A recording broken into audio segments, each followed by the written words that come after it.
Bajo la superficie del agua, justo donde la vista ya no alcanza desde el muelle, casi todos los grandes buques de carga esconden una forma inesperada. No es visible para quienes observan desde arriba, pero está ahí, avanzando primero, como si fuese la verdadera punta del barco. Es una masa redondeada de acero que se adelanta al casco principal, abriéndose paso en silencio. A simple vista parecería un error, una protuberancia torpe, antinatural, como si alguien hubiese añadido peso justo donde más resistencia debería evitarse. Algo que, en teoría, debería frenar al barco, obligarlo a consumir más combustible, hacerlo menos eficiente. Y sin embargo, ocurre exactamente lo contrario. Antes de explicarte cómo funciona todo esto, suscríbete. Porque si te interesa entender cómo algo tan gigantesco puede flotar, este canal es justo para ti. Los ingenieros navales no ven un obstáculo, ven una solución elegante a uno de los problemas más persistentes del movimiento en el agua. Esa forma tiene un nombre: bulbo de proa, y entender por qué existe implica cuestionar una idea muy arraigada, que el agua simplemente se abre cuando un barco avanza, porque no lo hace. Cuando un buque se desplaza, no corta el agua como un cuchillo atraviesa el aire. Lo que realmente sucede es mucho más complejo y, en cierto modo, menos intuitivo. El casco no abre un camino limpio, sino que empuja enormes volúmenes de agua hacia los lados y hacia arriba, como si estuviera apartando una masa densa que se resiste a moverse. Esa agua desplazada no desaparece, ni se comprime sin más. Tiene que redistribuirse, y lo hace formando una elevación visible, una ola que nace en la proa y acompaña al barco durante todo su recorrido. No es solo un efecto visual ni un detalle superficial. Esa ola es una manifestación directa de energía que el barco está perdiendo. Energía que no se transforma en avance, sino que se disipa moviendo agua, generando resistencia constante. Cuanto mayor es esa ola, mayor es el esfuerzo necesario para mantener la velocidad. Durante siglos, la respuesta fue hacer la proa más afilada, más limpia, más parecida a una cuchilla. La lógica era sencilla y convincente. Si el casco puede atravesar el agua con menos perturbación, la resistencia disminuye. Y durante mucho tiempo, esa estrategia funcionó razonablemente bien. Los barcos más estilizados generaban olas más pequeñas, requerían menos potencia para avanzar y lograban una mayor eficiencia en sus travesías.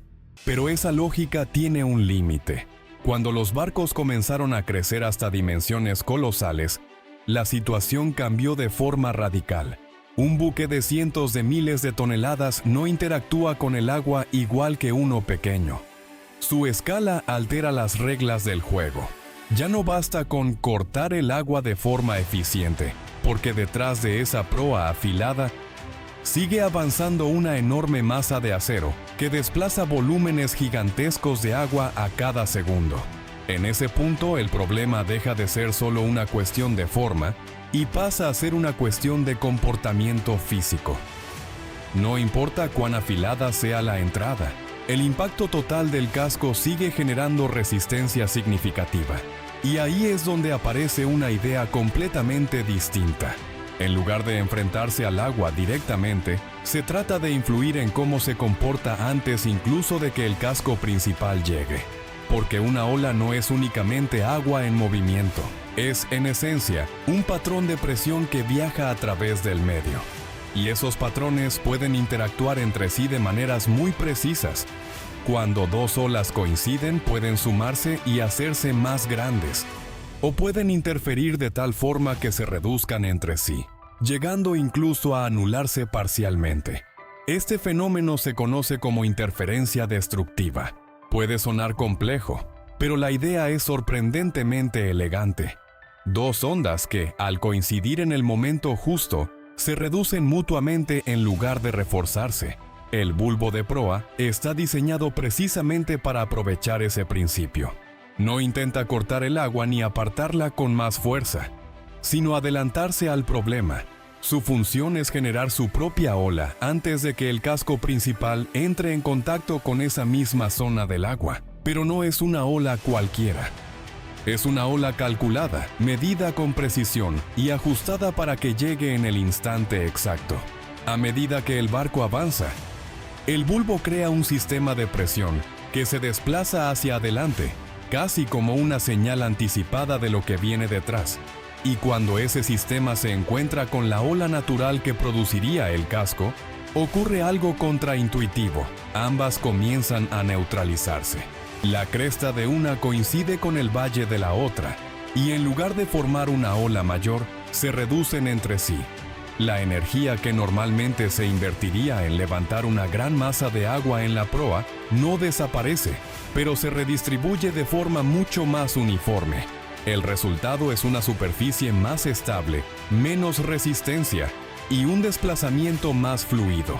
El barco no está empujando menos agua en términos absolutos. Lo que está haciendo es evitar crear la perturbación más costosa desde el punto de vista energético. Y ahí es donde se siente la diferencia. En condiciones ideales, este diseño puede reducir la resistencia hidrodinámica lo suficiente como para disminuir el consumo de combustible hasta en un 15%. Puede parecer una cifra modesta a primera vista, pero en el contexto de un buque que cruza océanos durante semanas, quemando cientos de toneladas de combustible cada día, esa diferencia se vuelve enorme. No es un pequeño ajuste. Es un ahorro que impacta directamente en costos, eficiencia operativa y hasta en la huella ambiental del viaje. Y lo más interesante es cómo lo consigue. El bulbo no impulsa el barco, no añade potencia ni genera empuje adicional. No hay motores ocultos ni mecanismos activos. Su función es mucho más sutil y precisamente por eso más brillante. Eliminar una de las fuerzas invisibles que constantemente frenan el avance. Actúa como una corrección anticipada del problema, no como una respuesta posterior. Pero este sistema no funciona siempre, ni en cualquier situación. Su eficacia depende de una relación muy específica entre la velocidad del barco y la longitud de su casco, una especie de sincronización natural que debe cumplirse con bastante precisión. Es como si todo el sistema tuviera que estar en ritmo para que funcione correctamente. Si el barco navega demasiado lento o su tamaño no es el adecuado, las olas dejan de coincidir en el momento justo. Y cuando esa sincronización se pierde, el efecto no solo desaparece, se invierte. En lugar de cancelar la resistencia, la aumenta. Por eso no todos los barcos tienen bulbo de proa. Las embarcaciones pequeñas, los ferries costeros o los barcos de recreo operan en rangos de velocidad y proporciones donde esta geometría simplemente no encaja. En esos casos, lejos de ayudar, añadir un bulbo podría aumentar la resistencia y empeorar el rendimiento. No es una mejora universal, es una solución muy específica para un tipo concreto de problema. Solo los gigantes del mar, moviéndose a velocidades constantes y con dimensiones cuidadosamente diseñadas, pueden aprovechar realmente este fenómeno. En ellos cada detalle está optimizado para que esa interacción con el agua ocurra en el momento justo. Y aquí es donde todo cambia a nivel conceptual. Durante siglos, la ingeniería naval se basó en una idea directa: vencer al agua. Cortarla con precisión, desplazarla con fuerza, imponerse sobre ella para avanzar. El bulbo de proa representa un enfoque completamente distinto. No impone, no fuerza, negocia. En lugar de luchar contra la ola que se forma en la proa, introduce una segunda perturbación diseñada para neutralizarla. No elimina el problema de forma agresiva, sino que lo disuelve antes de que llegue a manifestarse por completo. Es un enfoque más sutil, casi estratégico. Desde la perspectiva del agua, el barco ya no se comporta como un bloque que irrumpe, sino como una forma más larga, más fluida, más afinada de lo que realmente es. Es como si el casco hubiera sido extendido sin añadir un solo metro de estructura. Es, en esencia, una ilusión física. El agua que el casco encuentra ya ha sido preparada por el bulbo. Ha sido suavemente reorganizada por ese patrón de presión que viaja por delante. Y gracias a eso, una estructura de cientos de miles de toneladas puede avanzar con una resistencia mucho menor de la que intuitivamente esperaríamos. No está venciendo al océano. Está jugando con sus reglas. La próxima vez que veas un enorme buque portacontenedores, ya sea en puerto o en una grabación, recuerda mirar justo por debajo de la línea del agua. Allí, donde no suele fijarse la atención, se encuentra una de las ideas más inteligentes de la ingeniería moderna. Esa forma redondeada no es un defecto. Es una conversación silenciosa entre el acero y el mar. Entender esto no es casualidad, es porque decidiste ir un poco más allá. Suscríbete y sigue formando parte de ese pequeño grupo que quiere comprender de verdad